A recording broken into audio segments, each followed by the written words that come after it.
خۆشەویستانی کورسات نیوسڵاوتان لێبێ بە خۆشحاڵیەوە لەگەڵاو کارانم پانۆڕامایم شەوتان پێشکەشەکەی نەمڕۆ بڕیار بوو دانیشتنێک بکرێت بۆ ئەوی سەرۆک کۆماری داهاتووی عراقی تیادا هەڵبژێرێت، بەڵام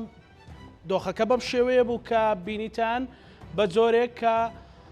ئەوانەی کە هاوپەیمانی یاخود هاوپەیمانی ڕزگاری نیشتیمانی کە لە پارتی و حەلبوسی و خەنجەر و سەدر پێکات بوو هەوڵیاندا تا نزیک 200 پەرلەمانتار ڕۆیشتن بۆی بتوانن نیسابی یاسایی تەواو بکەن و بتوانن دەنگ بۆ سەرۆک کۆماری داهاتوو بدەن کە کاندیدی خۆیانە، بەڵام بەهۆی بایکۆتی سەیەکی پەکخەر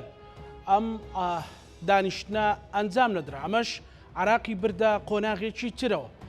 لە دوای ئەمەوە بافڵ جەلال تاڵەبانی و سەرۆکی یەکێتی نیشتیمانی کوردستان ڕایگەیاند کە یەکێتی ئیتر سەپاندنی ئیرادا قبوڵ ناکات، لەگەڵ یەکریزیە، بەڵام بە هیچ شێوەیەک سەپاندنی ئیرادا لە هیچ هێزولایەنێک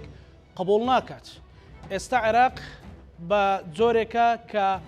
هەموو خوێندنەوە و شیکردنەوەکان لە 24 کاتژمێردا ئاڵوگۆڕی بەسەردادێت.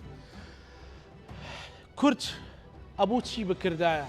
ئێستا کە ئەو کاتی لە بەردەمیەتی ئەبێت چی بکات؟ ئەوانەی ئەمڕۆ خۆیان ئەوانەی ئەمڕۆ کە بە دۆڕاو و بە شکست خواردوو وێناکران چی ئەکەن؟ ئەوانەی کە بە براوە وێناکران چی ئەکەن؟ دواتر چۆن عراق و خەڵکی کوردستان و هاوڵاتی بیباتەوە؟ ئەمانەم شەو لە پانۆڕامادا گفتوگۆی لەبارەوە کرێت بە میوانداری یاریەک لە بەڕێزان لە کەرکووکەوە بەڕێز عەلی محەممەد ئەمین کادری پێشکەوتووی یەکێتی نیشتیمانی کوردستان، هەروەها لە هەولێرەوە بەڕێز کاوس مەلا پەروێز کادری پێشکەوتووی پارتی دموکراتی کوردستان. سوپاس بۆ میوانی ئازیزم. کاک عەلی، مەشهدی ئەمڕۆ عێراق ئەباتە کوێ و بە تایبەتیش ئەوە بپرسین چێ براوێ و چێ دۆڕاوە لەم یاریە؟ بەڵێ زۆر سپاس کاک زانەگیان، سڵاورەزم بۆ بینەرانی کورساتی ئازیز و هەروەها سڵاورەزم بۆ میوانەکەی هەولێریش کاکوێز. هەڵبەتە ئەم نەتیجەی ئەمڕۆ چاوەڕوان کراو بوو کە بەم شێوە ئەکەوێت ئەگەر دەنجی کاک عەلی بگاتە لای من هەموو ڕقەمەک دەنگمەکات کاک زانە. بەڵێ بەڵێ بەڵێ بەردەوام بە کاک عەلی ببوورە. هەڵبەتە ئەمەی کە ئەمڕۆ ڕوویدات نەتیجەیەکی چاوەڕوان کراو بوو لەبەرەوەی هەموو ئەو ڕقەمانی کە پێشتر باسەکرا لە ژماری ئەندام پەرلەمانەکانی کە ئەبنە ثلثی معەتەڵ لە پەرلەمانی عێراقیە دیار بوو واضح بوو کە ئەیانتوانی ئەو ثلثی معەتەڵە زامن کەن و فعلا زامنیشیان کرد و بەرامبەر بەوە کە دوو لە سەرسیەکە نەیانتوانی گرەی خۆیان بەرنەوە ئەمڕۆ لە هۆڵی پەرلەمانە. ئەمە بەڕاستی چاوەڕوان کران بوو و تەوقیع ئەوەشمان کرد، بەڵام مەسەلەکە ئەوەیە دێ بەسەر مۆزوعێکی گرنگ کە ئەوەیە باس لە زۆرینەی تەحالفی ڕزگاری نیشتیمانی جارێ لە عورفی سیاسیە کاکزانە، لە عورفی سیاسیان لە فەرهەنگی سیاسی قاموسی سیاسی علومی سیاسیە دوو مەفهوم هەیە، دوو چەمەک هەیە. چەمکێکیان پێڵێن زۆرینە کە حیزبێک چەند حیزبی ئەچێنە ناو پرۆسی هەڵبژاردنەوە، لە پرۆسی هەڵبژاردن حیزبێ بێتە براوەی یەکەم. ئەم براوەی یەکەم کە مافی ئەوەیە داتێک کە زۆرترین کورسەکانی پەرلەمان بەدەستێنێت کە حکومەتی تەشکیلەکە پێ لە حکومەتی زۆرینە. بەڵێ مەفهومی دووەمەوەیە، مەفهومی حکومەتی ئێتلافی هەیە. ئەمەی کە ئێستا ئەم برادرانەکە ئەم تەحالفی سیانیە کە تەحالفی ڕزگاری نیشتیمانیە ئەستن خۆی نابێ بڵێن تەحالفی ڕزگاری نیشتیمانی، خۆی ئەستە نیشتیمانی نییە. ئەم حیزبانی کەیسەر لە عێراق هەن لەبەرەوەی عێراق لەسەر بنەمای تەوافق دروست بووە، لەسەر بنەمای پێکهاتەکان دروست بووە. ئێمە هیچ حیزبێکی سیاسیمان نییە کە بتوانێت دەنگ لە بەسڕا دەنگی کورد لە بەسڕا حیزبە کوردەکان دەنگ بێنن، لە بەغا دەنگ بێنن، بەڵکو تەنها کورد دەنگ بە حیزبی کوردێدا، تورکمان دەنگ بە حیزبی تورکمانێدا، عەرەب شیعە دەنگ بە دەنگی بۆ ئەحزابی شیعیە و سونەکەشی بە هەمان شێوەیە. کەواتە عێراق لەسەر بنەمای پێکهاتەکان دروست بووە، کەواتە دەبێت تەوافق و پەنابردن بۆ زۆرینە بەڕای من کفرێکی سیاسیە، نەک هەر پارتی هەر حیزبێکی کە بیکات لە کوردستانە کوفرێکی سیاسیە. لە عێراقا ئێمە دەبێت تەوافق تاکە بنەما بێت دەبێت تو دەستی ئەڵقەیە بێت دەستی پێوە بگەین بۆ ئەوەی لە ڕێگەی ئەو تەوافقەوە ئێمە ئەو مافانی کە هەمانە بەدەستی بێنین چونکە بەغێری ئەوە پێم وابێت بە زۆرینە ئێمە ناتوانین ئەو مافانی کە هەمانە ئێستا ئەم زۆری نابی بڵێ زۆری نیشتیمانە چونکە کەواتە کەمان زۆری نیشتیمانی دیارە باقیەکەی کە زۆرینەی نانیشتیمانین یعنی ئەمە منطقیتیانی ئەم قسەیە کەواتە ئەمانە لەسەر بەرژەوەندی کۆبوونەتەوە بەرژەوەندی چانی خستووە بەرژەوەندی حزبی یان لیستەکەی خۆیانی چانی خستەوە لە پێنای ئەوەی ئەو بەرژەوەندی حزبیانی خۆیان بەدەست بێنن جا بۆیە بەڕاستی ئەمە بخۆین مەفهومێکی خراپە ئەم پەنابەر کاک علی پارتی دموکراتی کوردستان کە لە هەرێمی کوردستان سەرۆکاتی هەرێم و حکوومەت و زۆرێک لە وەزارەتە سیادەکانیشی بەدەستەوە لەو هاوپەیمانێتی بەشدارە ینی ئەو لەسەر ئەساسی بەرژەوەندی خەڵکی کوردستان نەیکردو نەچۆتە ناو هاوپەیمانێتەوە نەخێر بۆ لەسەر بنەمای بەرژەوەندی لیستی حزبیەکەی خۆی چۆتە ناو ئەو هاوپەیمان لەبەرچی لەبەرەوەی ئێمە ئازانین ئەو هاوپەیمانی لەسەر 24 خاڵ ڕێکەوتونە هەر 24 خاڵەکە هیچیان پەیوەندی بەوە نییە کە خۆ دەزانی کێشە بنچینەکانی ئێمە لە عێراقا چییە ئێمە مەسلەی خاکمان هەیە مەسلەی ناسنامەمان هەیە مەسلەی مادی 140 مەسلەی پێشمەرگەیە مەسلەی میزانی بودجەیە مەسلەی یاسای غاز و نەوتە هەندێک یاسای کە هەمانە کە کێشەمان لەگەڵ ئێمە لەگەڵ بەغای هەیە کەواتە کێشەکانی ئێمە ئەم کێشانن بەڵام ئەم کێشانە هیچیان لە 24 خاڵەکان ڕەنگی نەداوەتەوە هیچ پەیوەندی بەوە نییە ئەو خاڵانی نییە کە ئێمە ناکۆچین لەگەڵ بەغایە بەڕاستی جا بۆیە ئەمە ناچێتە چوارچێوەینەوە من نەڵێم نەک پارتی هەر حیزبێکی کەکە بەڕاستی ئەوەی پارتی کردی تا ڕادێک ئەتوانی بدایی بنین کوفری سیاسی لەبەرچی نابێ ئێمە پەنا بۆ زۆری نەبین کاک زانە گریمان ئەم زۆرینە ئەغلەبی وەتانی کوفری سیاسی دروست بوو بۆ کوفری سیاسی کاک علی بۆ لەبەرچی گریمان ئەمە دروست بوو ئەمە ئەبیتە نەریت بۆ 4 ساڵی کە هەڵبژاردن کرا چێ زامنی ئەوە کە جارێکە کورد بێتە ناو پرۆسی هینەوە ئەم ئەغلەبیەوە چێ ئەڵێت کورد ئەو خاڵانی بەدڵە کە بچێتە ئەو زۆرینەوە ئەو زۆرینەی چێ ناڵێ شیعەکان و سونەکان پێشی ناهێنن دژی ئێمە ئەچینە دەرەوەی باز دەکا پەنابردن بۆ زۆرینە بنەمای دروستبوونی سیستەمی سیاسی لە عێراقا سیستەمی سیاسی لە عێراقا کاکزانە لەسەر بنەمای تەوافق دروست بووە لەسەر دیموکراتی تەوافقی دروست بووە غەیری ئەمە بۆ کورزەرە من لە بەرژەوەندەکانی کوردەوە سیر ئەماکە من علاقەم بەوە نییە هینە بەڵام لە بەرامبەریشە لایەنەکانی کە چەند مستەفی دەبن ئەگەر کوردیتیانە بێ بەڕای من یەک دەستکەوتێک نییە بۆ کورد ببێ لە پاڵ دەستکەوتەکانی ئەوانش دەستکەوتەکانی کوردیش زامنکرێ ئیتر ئەمەش بە چیە کرێ بەڕاستی کاکزانە بەوە کرێت کە یەکێتی و پارتی بە تایبەتی پارتی لە بادۆخی ئێستا چونکە بە حکمی چی بە حکم پێگەی نفوزی سیاسەکەی ناڵێم بە حکمی پێگەی بەدەستێنانی کورسەکانی زیاترا لە کوردستانە سیوە کورسی بەدەستێناوە لەگەڵ هێزی شێشی نیشتمانی کوردستانە پێکەوە مادام لە حکومەت لەملا هاوبەشن پێکەوە ئەکرێت لەملاشەوە ئەتوانین پێکەوە ئەجندەیە کەواتە کە ئێمە خۆمان خاوەن ئەجندەیە بین وەرەقەیشی عملی خۆمان هەبین نابینە بەشێ لە وەرەقەی لە ئەجندەی وەرەقەی عملی خەڵکیکە ئێستا ئێمە هەرێکە بۆ خۆمان بە ئاراستەیە کارمان کردووە ئەم ئاراستێش بەڕاستی دابەشبوونیەکە بزەبە دابەشبوونی ئەو هێزە ئەقلیمیە کە ئێستا ڕێنجی داوەتەوە لە عێراقا مقتەدا سەدر لەو لاوە بە ناوی ئەغلەبیە وەتەنیە لا شەرقیە وەلا غەربیە کە شەرقیەکە مەبەستی ئێرانەوە غەربیەکەشی مەبەستی ئەمریکایە بەڵام لەم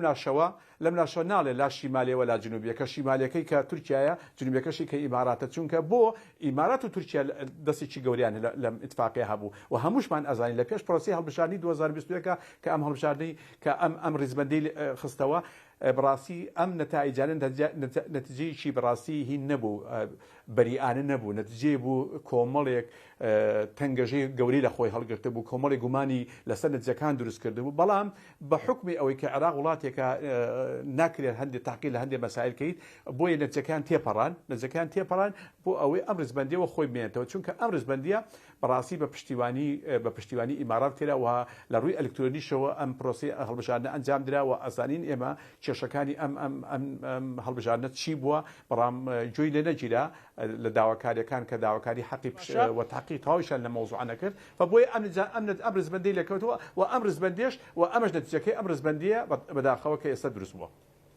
زۆر باش گفتگۆ زیاتری لەسەرەکەی کاک کاوێز پێت وایە ئەمڕۆ مەسەلەن بەشێکی پێی خۆی پێ براوێ بەشێکی دۆڕا و واوێ ناکرێت لای خەڵک پێت وایە کورد لەو نێوانەیە کۆی گشتی قەزەی کورد لەکوێ ئەو بابەتە بۆ ئەمڕۆ بەڵێ بەداخەوە ینی کورد ستراتیژی ڕۆنی هەبێ ئەنی زانی وەکو چۆن پێکاتەکانی تر لە عێراق لە چوارچەوەی بەرنمەیە کۆ بنەوە یان ترکیزیان خەنە سەر ئەجندەیەک بۆ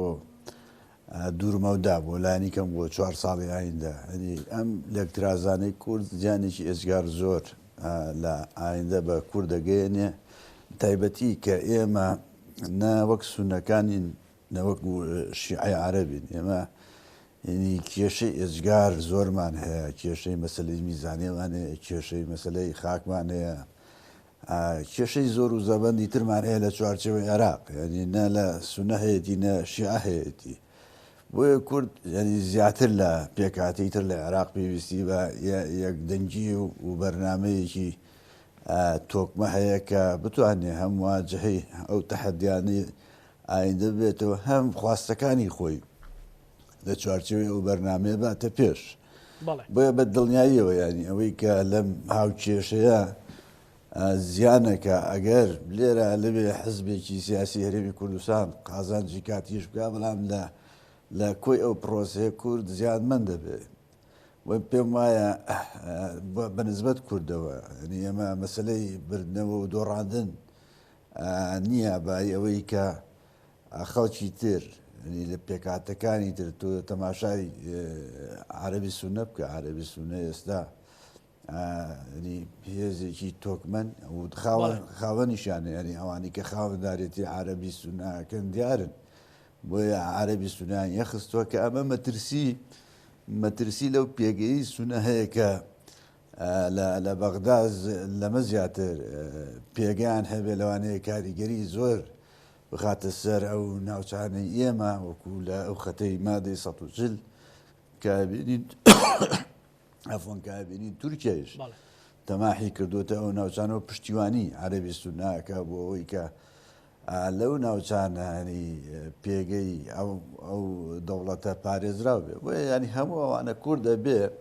لە هەموو گۆشەکانەوە هێزە سیاسەکانی کوردستان لە هەموو گۆشەکانەوە لێکدانەوەیان هەبێ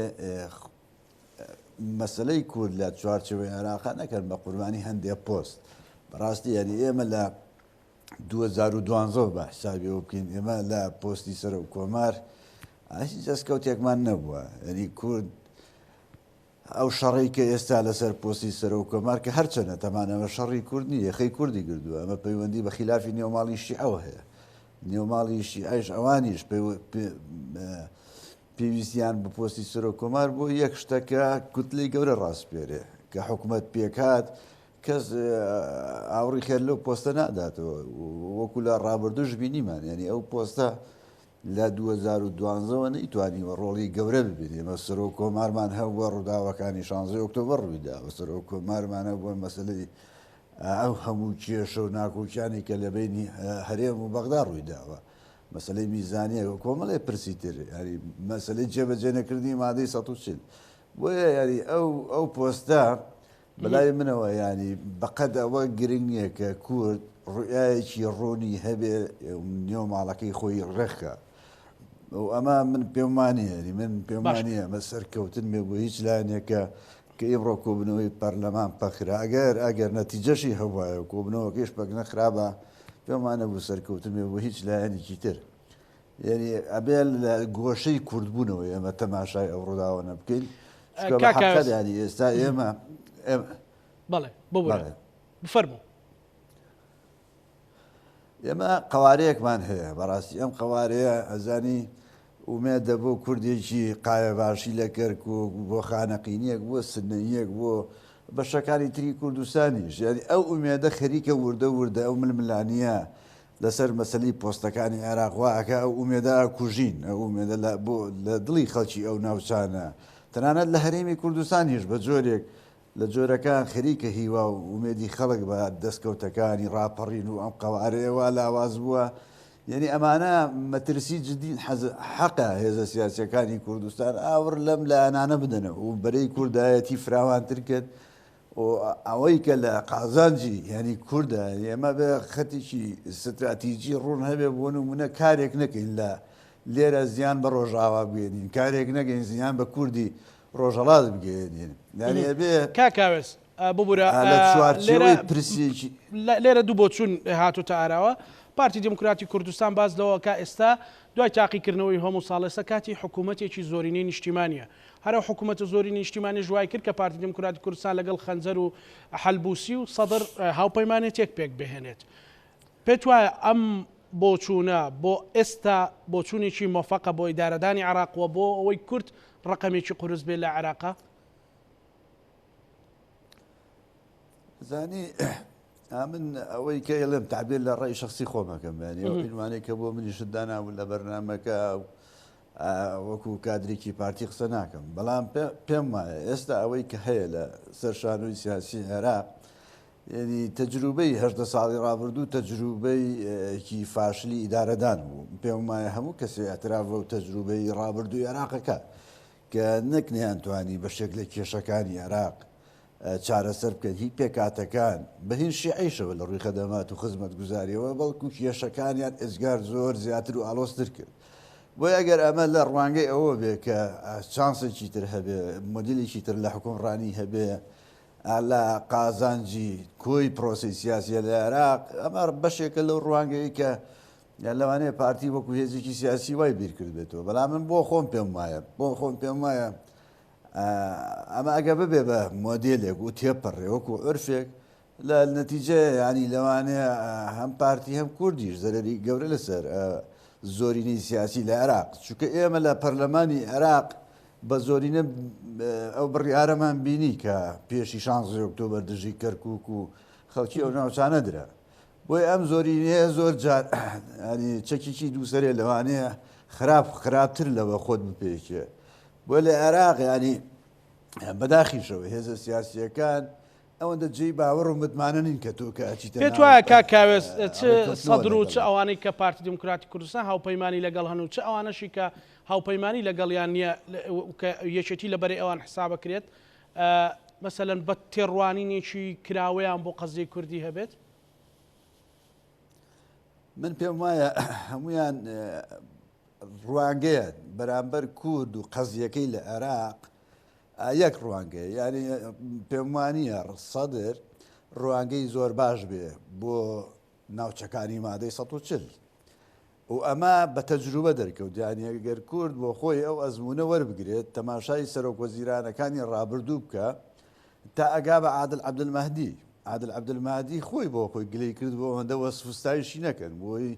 لە شەقامی عەرەبی هەندە شەرمەزار نەبێ بەڵام ڕوانگەی عادل عەبدولمەهدی سەرباری ئەوەی کە کورد زۆر بەشان و باوی هەڵیەدا کە دۆستی کووردە ڕوانگەی ئەو جیاوازی نەبوو لە ڕوانگەی شۆفێنیەکانی تری عرە بەرامبەر کەرکووک و ناوچەکانی تر بۆیە ڕوانگەی ئەمان یەک ڕوانگەیە ئەوان یەک ئەجندە لەو ناوچانە بەڕێوە بن لە 2005ەوە سیاسەتی بە شیعەکردن لەو ناوچان و کەرکووک بە تایبەتی پیادە کراوە هیچ قائیدێکی هێزێکی سیاسی شیعی دژی نەبووە هەمویان ماڵی شیعی هەمویان ئیشیان لەسەر ئەو بەشێعەکرد نەکردو و بە جۆرێ لە جۆرەکان خۆیان بەشێک بوونە لەو پرۆسەیە و کەسێک نەبووە دژی ئەوە بێ بۆ ئەم پێمانیە یانی زانی بەداخەوە کورد نەیتوانی بەو جۆرەی خەڵکی تر سیاست بکە ڕوانگەیەکی سابتی هەبێ بۆ هەندێک پرس یعنی نە مالیکی و ما تەنسیق هەماهەنگی ئەوەی کوتلەکەی لەگەڵ عەبادی و جەماعەت نامەی سەدریش بەڕاستی نەسونەکانیش یعنی ئێستا بۆ نمونە ئێمە لەو هاوپەیمانێتیە پارێزگاری کەرکووک سەر بە هاوپەیمانێتیەکە لە ناو هاوپەیمانی سونەکان بەڵام ڕوانگەی بەرامبەر کورد لە کەرکووک چۆلە ئایا ئەو لەگەڵ جێبەجێکردنی مادەی 140 ئەنی بۆیە ئەمان هەموو ئەو پرسیارانن بۆیە کورد گرفتی جەوهەری کورد بۆ ئەمریکیەکانی شێمە لە دوای 2030 ئەو ڕوانگەیەمان هەبوو ئەوەی دۆستی هەرێم بێ وامان لێکدایە و دۆستی هەموو کووردە بەڵام بەو مانایە نییە ڕاستە ئەمریکیەکان حکوومەتی عێراق لە هەندێک فترە دۆستی هەرێمی کوردستان بوون بەڵام دژی کوردی دەرەوەی ئیدارەی هەرێم بوونە و هەوڵیان داوە بە جۆرە لە جۆرەکان ئەجندەی خۆیان بسەپێنن ئەجندەی خۆیان فەرزکەن لەو ناوچانە بۆیە کورد دەبێ وریابێ وشیار بێ بەڕاستی ئەبێ کورد یەک پاکێجی هەبێ یاری کوردی هەولێر و دۆک و سلەیمانی لەگەڵ کوردی کەرکووک و شنگال و خانەقی نەبێ کورد بێ یعنی ئەبێ لە چوارچێوەی پرۆژەی کوردی ئەمانە جێبێت و ستراتیجیکی هەبێ تۆ ناکەوێت باست کرد کە ئێستا سونەکان تورکیا لە ڕێگەی سونەکانەوە دەیەوێت ئەو خەتەی کە بە مادەی 140 ناوچە کوردستانیەکانی دەرەوەی داری هەرێمی کوردستان ناو دەبرێن بە کەرکووک و تا دەگاتە شنگال و خانەقین تورکیا ئەجەندایەکی بۆیەوە چاوی لەسرە پێت وایە ئەو چاو لەسەر بوونەوە لە ڕێگەی چێوێەوە چی بۆ ئەکا بۆی بەدەستی بێنێت من پێم وایە وای لێ دێ ئەو دۆخە بەرەوە ئەو ئاراستەیە چێک کە تورکیای تر قسەی ئەوەڵ بکالەوەی کێ پارێزگارە یا کێ قایم قامە یان کێ بەڕێوەبەری پۆلیسی نینەوایە ئەو ناوچانە چۆ ئەمە هەست دەکەم ینی ڕێککەوتنیکی شاراوەی شەبێت لە بینی ئێران و تورکیا لەسەر کۆمەڵێ پرسێکە لەو پرسانە مەسەلەی ئەو ناوچەیە کە ئەمە جێتەماحی لە مێژنەی تورکیایە و تورکیا قەتنەی شاردۆتەوە کە ویلایەتی مووسڵ بەهی خۆی زانێ لە ڕێگەی لە ڕێگەی کاکاوێت حتمما ئەزانی خۆ لە ڕێگەی ئەو هێزانەوە کە ئێستاکە تقریبن ینی باشکران نمایندەی سیاسەتی تورکیەکەن لەو ناوچانە ینی تۆ تەماشاکە تۆ لە کەرکووک ینی لە چەند ساڵی ڕابردوو هەر چەند مانگی ڕابردوو کە سەفیری تورکیا لە عێراق دێەوە کەرکوو وەکۆی کە ماڵی خۆیەتی وەکۆی کە شاری خۆیەتی بەڵام ئەو هێزانە دەوڵەتی عێراق ئەو هێزانە ئێستا لەگەڵ پارتی دموکراتی کوردستان هاوپەیمانێتیان هەیە ینی پێتوانێت پارتی دەرچی بۆ مەترسیەکرد بێ وەڵاهی هیوادارم ینی هەموو هێزە سیاسیەکان لە هەرێمی کوردستان درک بۆ مەترسیانە بکەن ینی ئەو مەترسیانە مەترسی جددی سیاست نابێت لە چوارچێوەی هەرێمی کوردستان تۆ دای بڕێژی ینی ئەوە بکەیتە کۆڵەکەی سەرەکی سیاست دەبێت لە چوارچێوەی ینی باشووری کوردستان تۆ دای بڕێژی بەرژەوەندەکانی خەڵک و زانی ناکرێ ئێمە بین ینی بۆ نمونە ڕوانگەی ئەو هێزە سیاسیانی عێراق بۆ کەرکووک و بۆ نینەوە نادیدە بگرین بەڵام دڵخۆش بین بۆەوەی کە ستایشێکی هەرێمی کوردستان بکەن دەبێت ئێمە ئەمە ساغکەینەوە بەڕاستی لەگەڵ ئەو هێز و لایەنانە و وەرەقەی کوردی یادی وەرەقەی کوردی کەمتر نییە لە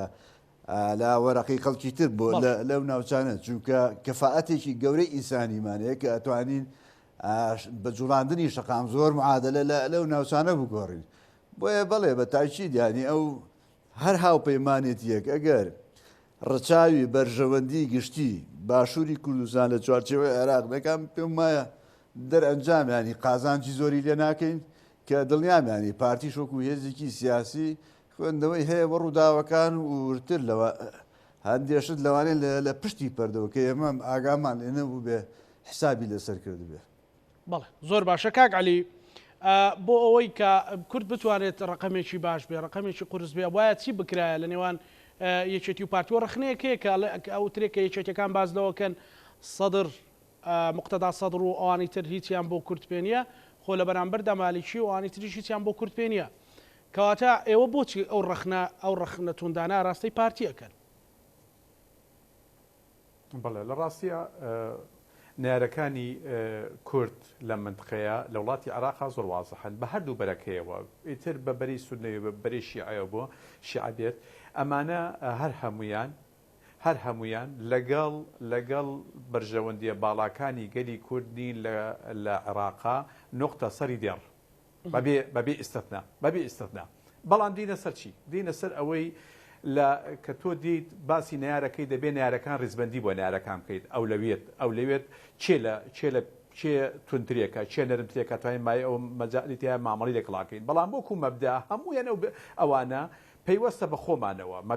لە ڕووی مەبدەیە پێویستی بە خۆمان ئێمە تا بە زەعیفی دەرکەوین کە بە پەرتەوازی دەرکەوتین ئەو کاتە ئەوان ئەجندەی خۆیان سەرخەن بەسەر ئێمەیە و ئێمە ئەبینەوە بەشە لە ئەجندەکەی ئەوان ئەمە بەڕاستی مەترسیە گەورەکەیە. ینی پێشەوەی کە گلەکان لەوانکەین جارە گلەکە دەبێت لە خۆمانکەین. ئێمە ئەگەر خۆمان خاوەنی یەک وەرەقەیەکی عمل یەک ئەجندایەکە بین کەو کاتە ئێمە ئەتوانین ببین بەوەی کە ڕقەمێکی گەورە ئەو ڕقەمە گەورەیەش بەڕاستی ئەتوانێت دەوری خۆی بینە لە عێراقا چۆن پێشتر لە دوای پرۆسی ئازادی لە بەغا کە کورد ڕقەمێکی گەورە بوو بۆ لەبەرەوەی خەڵکێک بۆ ڕعایەتی ئەمەیە کرد و ئیداری ئەم ڕقەمە گەورەیەدات و بە گەوریش دەرەکەوت لە پرۆسەکەی بەڵام بەداخەوە ینی ئەوە ئەشیلێمەوە چەند جاریش وتومەتەوە ینی ئێستا ئەو بەختەی کاک مەسعود هەیەی لە ساحی سیاسی کوردستانە هیچ سەرکردێکی کورد لە مێژووی کووردا ئەو بەختەی نەبووە بەڕاستی لە دوای نەمانی جەنابی مامجەلا لە دوای نەمانەوی کاک نۆشیروان ئەمانە دەرفەتێکی زۆر زێڕین بۆ کاک مەسعود هاتە پێشەوە کە بێتە سەرۆکی ئەم هەرێمە کە بێتە مەرجەعی کورد لە کوردستانی عێراقا بۆی بتوانێت هەر هەمومان هەموو کورد کۆکاتەوە یەک خاوی کاتە خاوەری ئەجندەیەک و دوورکەوێتە لە مەسایلی حیزبایەتی وەکو کوردێکی وەک کوردێک تەعاملکە وەکو مەرجەعی وەکو ڕابەرێک تەعاملکە بەڵام بەداخەوە نەیتوانی کە نەیتوانی لە ئەجدا لە سەنگەر بەردی حیزبەکەی خۆی دەنەچۆ دەرەوە ئەمە یەک دوای ئەوەش لە کە ئەومان نییە ئێستا ئێمە مؤسسەیەکی گەورەی حکوومەتیشمان نییە لە هەرێمی کوردستانە کە بڵێن پەرلەمانە سەرۆکایەتی هەرێمە ئەمانەش جی ئەو متمانەیە کە بنە بەدیلی ئەوەی کە فعلەن ئاراستەی ئەم هێزە کوردستانی بکات یان شێوەی هاوشێوەی بەرەیشی کوردستانی ڕابردوومان هەبێت کە بتوانین پێکەوە هەمومان بینە خاوەنی وەرەقەیەکی عەمەل و پێکەوە بچین لەگەڵ نارەکانی کوردا قسەکەین و بۆی مافەکانی خۆمان بچەسپێنین. جا بۆیە بەڕاستی ئەو لانەی کە هەیە ئەو لانەنە هەرێکە ئەجندەی خۆی هەیە و ئەجندەکانیشیان دیارە هەمووشی وابەستەی هەندی هێزی نێودەوڵەت هێزی ئەقلیمیە و هەندێکیان هێزی دەولیشە. جا بۆیە هەردوو لانەکە بەڵام ئێمە ئەگەر بینە سەر ئەو لەبێتە یعنی ئێمە لەگەڵ شیعەیە ئێمە لەگەڵ شیعە پێکەوە دەستورمان نووسێتە لە عێراقا کاکزانە کە پێکەوە نووسێت بەویستی خۆمان نووسێتە بۆی کە بەرژەوەندەکانمان وا خواستێتی ئەها بۆ شێوە نووسێنە ئەوەی کە ممکن بێ ئەها نووسیمانەتەوە سونە لە دەروی معادلەکان بووە سنە دەروی معادلەکان بووە ئێمە لە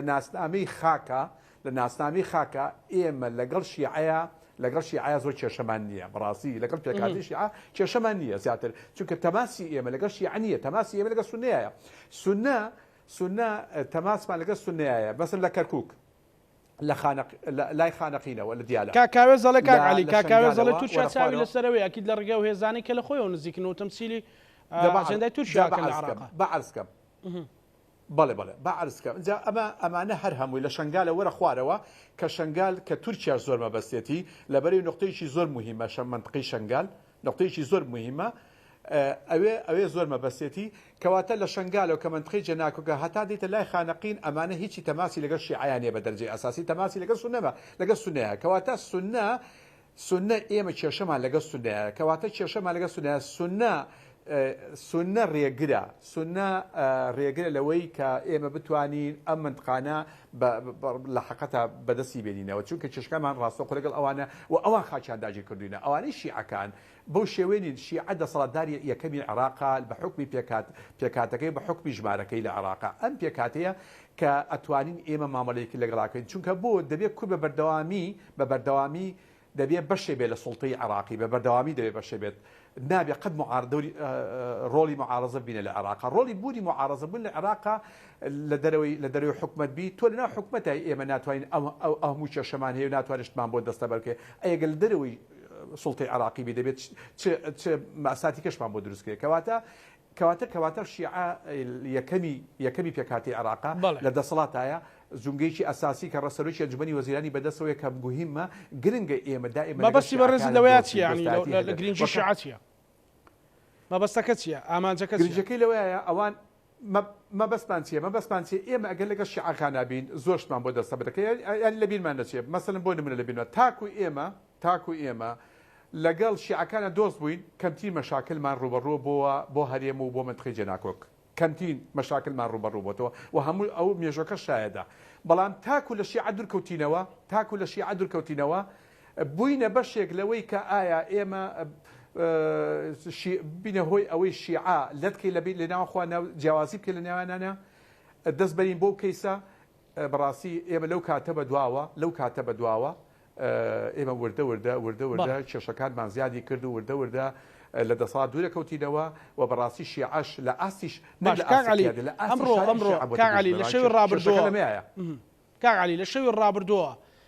ئەو کۆوترا پارتی بە هەموو قۆتی خۆیەوە پارەی ئەدا هەر قەناعەت مەسەلەن ئەنواع خەڵکی ئەبینی بۆ ئەوەی نیساب دروستکە لە بەرامبەردا یەکێتی ئەنواع خەڵکی ئەبینی وەکو ئەوترا پارەت دابەشە کرد بۆەوەی نیساب تەواو نەکرا قەزەی کورد لەو نێوانە کوا کەرکوو کوا یعنی لەکوێ بوو ئەمە ئەو ڕاکێشە لەسەر چی بوو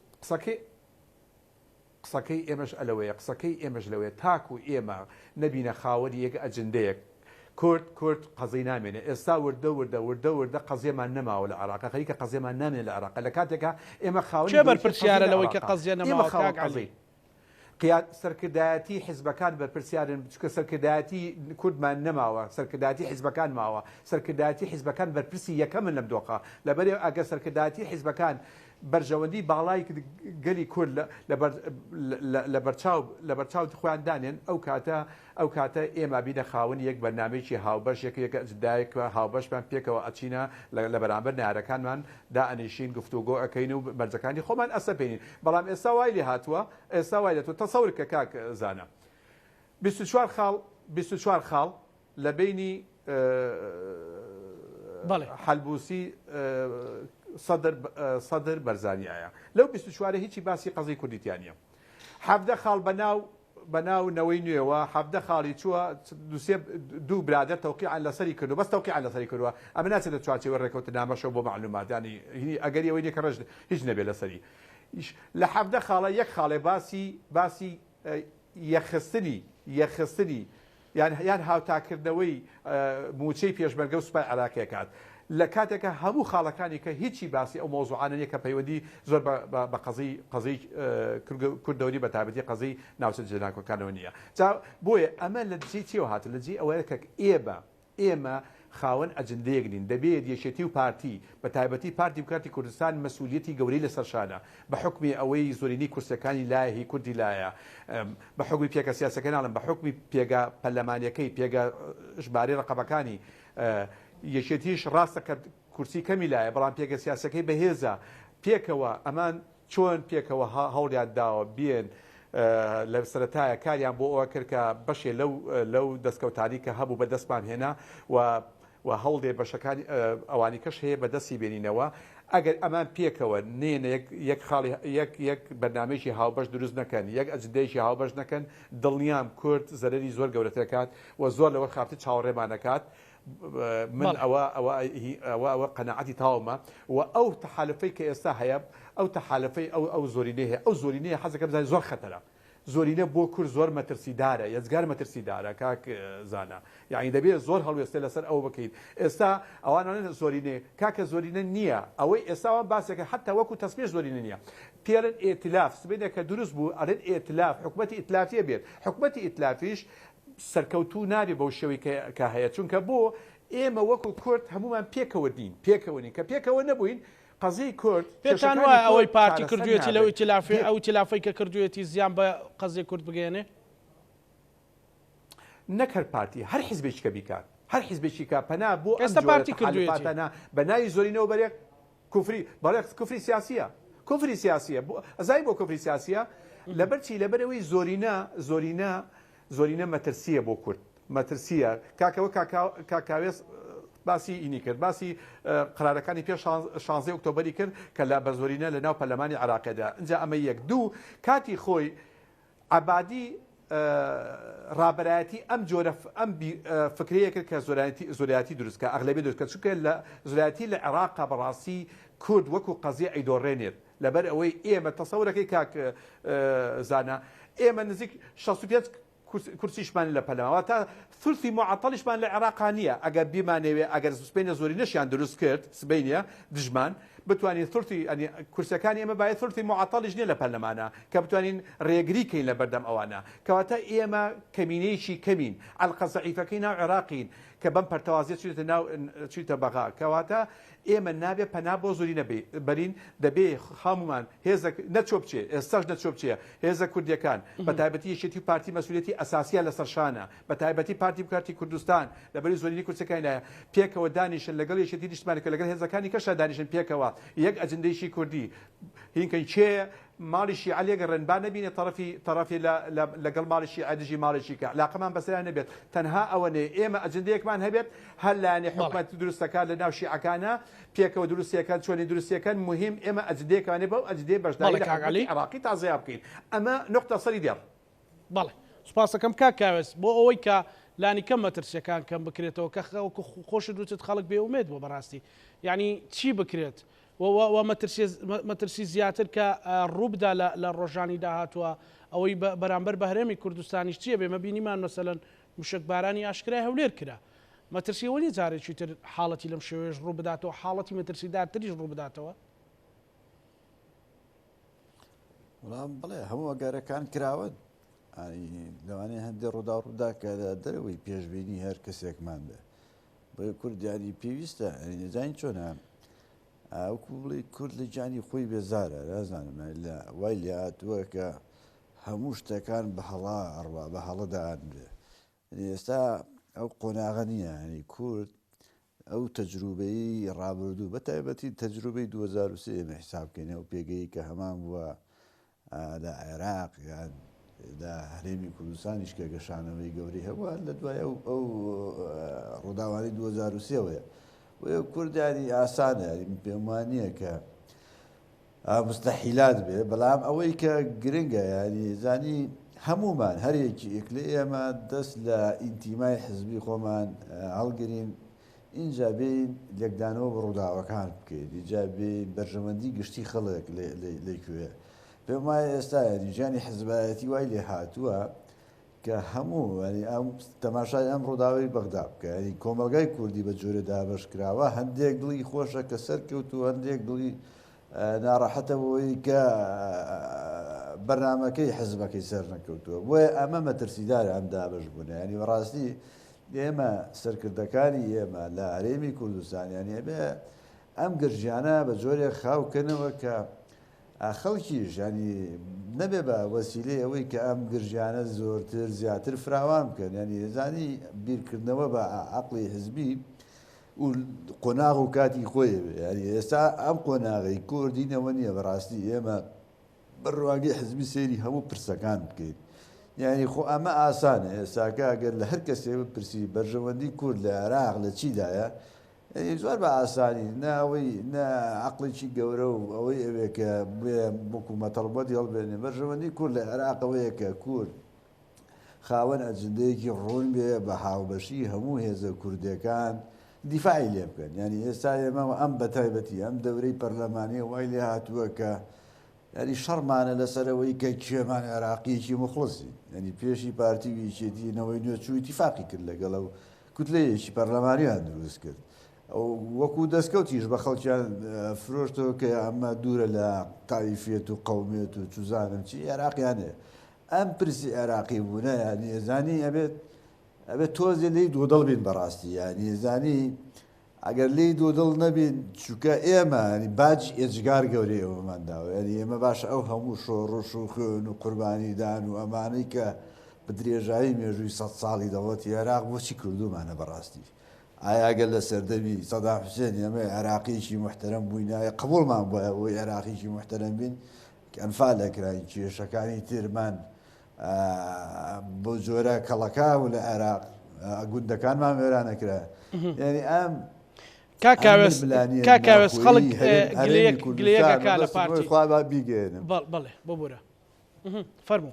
ئەم ناکۆچیە ئەمە ئەزانی هێزەکان ئاڕاستاکا بەوەی کە زۆرتر لە بۆتە عێراق بتوێنەوە کە ئەمە مەترسیدارە بەڕاستی ئەنی ئەمە ڕاستە ئێمە بە لۆژیک هەموو عێراقین ینی ئینسان ناتوانێت ئینکاری ئەو بکەوە بە سۆز بژێ بەڵام ناکرێ بەو تۆخیە ئەزانی ناکرێ بەو تۆخیە کە لە عەرەبێکی سونە عێراقی تر بین لەوەی تر عێراقی تر بین بۆیە ئەبێ تۆزێ ئەوەی تیابێڵینەوە بەشە کوردیەکەی خۆمانی تیابێڵینەوە و دوودڵین لە عێراقی بوونی خۆمان چونکە ئێمە بە درێژایی 100 ساڵ ئەم دەوڵەتە قەتل و عامی کردوین جینۆسایدی کردوین یعنی بێ بای ئەوەی تیابێڵینەوە کە ڕوومان بێ ئاور لە مێژووی خۆمان بدەینەوە. باش کاکاوێزیانی گلەیەک لەسەر پارتی دموکراتی کوردستان کە خیتابێکی نەتەوەی و مەسەلەی دەوڵەتی کوردی و ڕیفراندۆمەوانەیە ئێستا ململانەکە لەسەرەوەی چێ دڵسۆزترە بۆ عێراق و کەوەی جەناب بدوتت بۆ چوونی بەڕێزت لەسەر ئەو ڕەخنەیە. نەخت جۆری ململانێکە واکە زانی ململانەیەکە تۆتە ئاراوە کە بە جۆرێک لە جۆرەکان هێزە سیاسیەکانی کوردستان بە هەمویانەوە تەمان نەک مەسەلە پارتی بە هەمویانەوە ناچارە بن کە ئەو ڕۆڵەوەکو ئەکتەر بگێڕن لە عێراق کە زۆر عێراقیی ئایار 24 خۆ بینیمان کە چۆن لە دادگای فیدراڵی ینی سکاڵا لەسەر بەڕێز و شارزێباری تۆمار کرا بۆیە ینی ئەمانە واکە ینی دەستی یەکتر لە بابدەینەوە بە خراپی تا ئاستی شکاندن. ینی کورد ئەبێ لە ئێستا هێزە سیاسیەکە ینی میلەتی کورد فەقیرە هیچی بەدەست نیە بەڵام ئەوانەی کە قەراریانمە لە هەرێمی کوردستان کات زۆر ماوە ینی کات زۆر ماوە تا کۆبنەوەی ئایندەی پەرلەمان و ڕێککەون ینی ئەزانی مەرج نییە مەسلەی پۆستی سەرۆک کۆمار سەرکەوتنی گەورە بێ بۆ هەر هێزەکە بەدەستی هێنێ بەڕاستی پێم وایە ئەزانی ئەم دۆخە ئەم قۆناغە ینی قۆناغێکە کە کورد دەبێ کەمتر حزبی بێ زۆرتر کوردانە بیر بکاتەوە ڕوانگەیەکی فراوانتری بۆ مەسەلەکەی هەبێت لە عێراق. بەڵێ دوا سەرنجی بەڕێزت کاوێز.